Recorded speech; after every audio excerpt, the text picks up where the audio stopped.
and somewhat cold in his verse. He took little delight in nature, and lacked the passionate, robust temperament that projects itself upon pages of ardent beauty.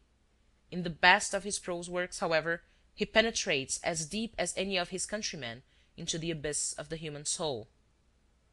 The judgment of Verissimo upon Machado de Assis differs somewhat from that of his distinguished compatriots, both because of the importance of Machado de Assis to Brazilian literature, and as an insight into Verissimo's delightful critical style, I translate somewhat at length from that writer. With Várias Histórias, he says in his Studies of Brazilian Letters, Senhor Machado de Assis published his 15th volume and his 5th collection of tales. To say that in our literature Machado de Assis is a figure apart, that he stands with good reason first among our writers of fiction, that he possesses a rare faculty of assimilation and evolution which makes him a writer of the second Romantic generation, always a contemporary, a modern, without on this account having sacrificed anything to the latest literary fashion or copied some brand new aesthetic, above all conserving his own distinct, singular personality, is but to repeat what has been said many times already. All these judgments are confirmed by his latest book, wherein may be noted the same impeccable correctness of language, the same firm grasp upon form, the same abundancy, force, and originality of thought that make of him the only thinker among our writers of fiction, the same sad, bitter irony. After this there was published another book by Senhor Machado de Assis, Yaya Garcia. Although this is really a new edition, we may well speak of it here, since the first, published long before, is no longer remembered by the public.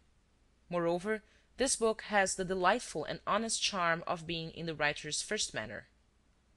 But let us understand at once this reference to Machado de Assis' first manner.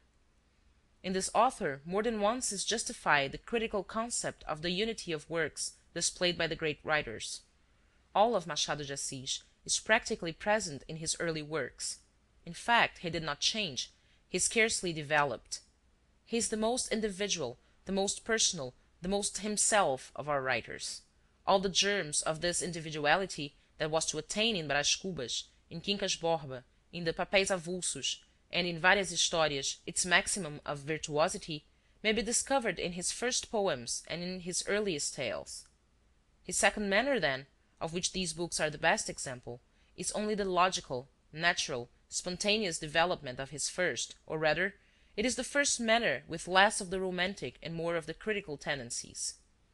The distinguishing trait of Machado de Assis is that he is, in our literature, an artist and a philosopher. Up to a short time ago, he was the only one answering to such a description. Those who come after him proceed consciously and unconsciously from him, some of them being mere worthless imitators. In this genre, if I am not misemploying that term, he remained without a peer. Add that this philosopher is a pessimist by temperament and by conviction, and you will have as complete a characterization as it is possible to design of so strong and complex a figure as his in 2 strokes of the pen. Yaya Garcia, like Ressurreição and Helena, is a romantic account, perhaps the most romantic written by the author. Not only the most romantic, but perhaps the most emotional. In the books that followed, it is easy to see how the emotion is, one might say, systematically repressed by the sad irony of a disillusioned man's realism.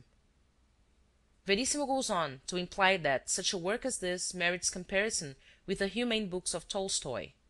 But this only on the surface.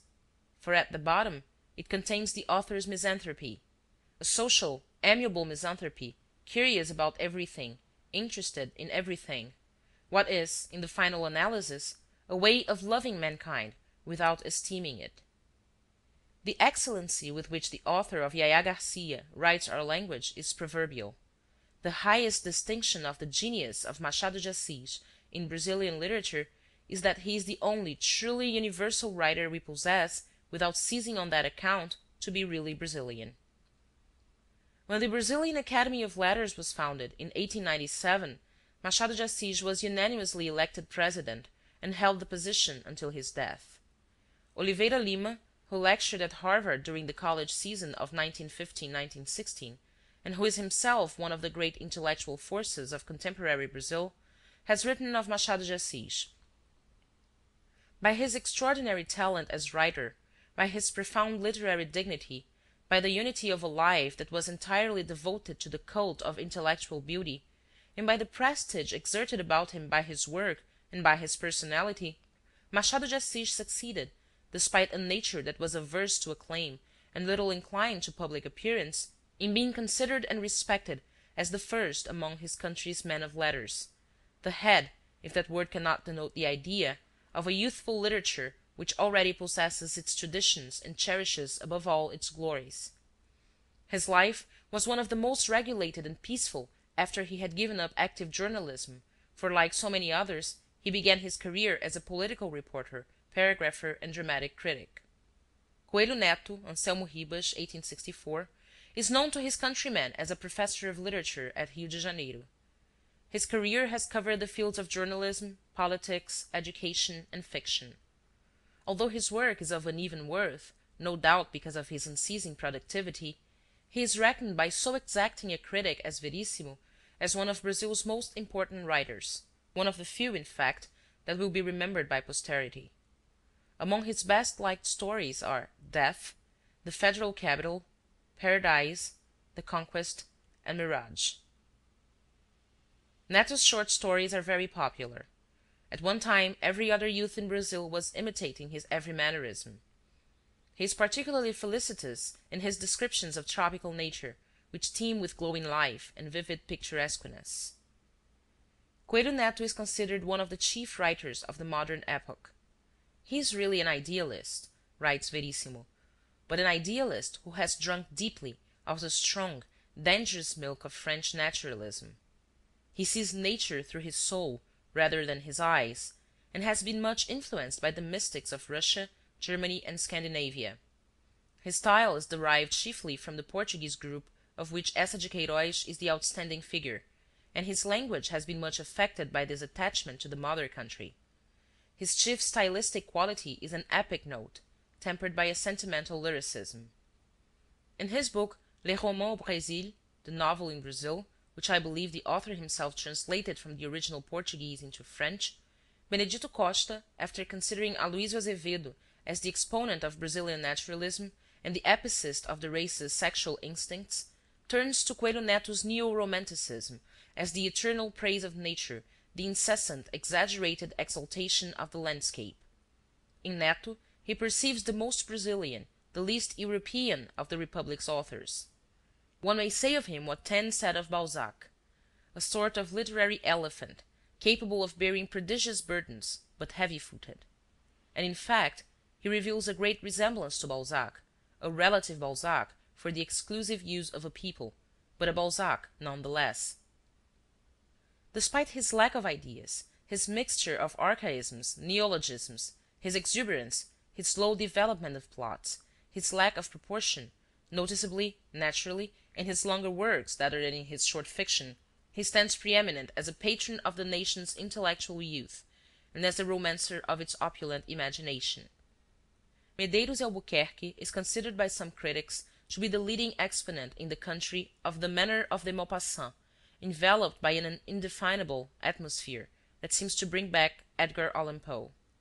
He has been Director General of Public Instruction in Rio de Janeiro, professor at the Normal School and the National School of Fine Arts, and also a deputy from Pernambuco. With the surprising versatility of so many South Americans, he has achieved a reputation as poet, novelist, dramatist, publicist, journalist, and philosopher. The part that women have played in the progress of the South American republics is as interesting as it is little known. The name of the world's largest river, the Amazon, or more exactly speaking, the Amazons, stands as a lasting tribute to the bravery of the early women whom the explorer Orellana encountered during his conquest of the mighty flood. For he named the river in honor of the tribe's fighting heroines.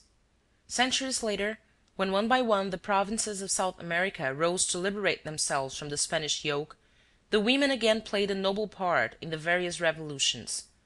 The statue in Colombia to Policarpa Salavarieta is but a symbol of South American gratitude to a host of women who fought side by side with their husbands during the trying days of the early 19th century. One of them, Manuela la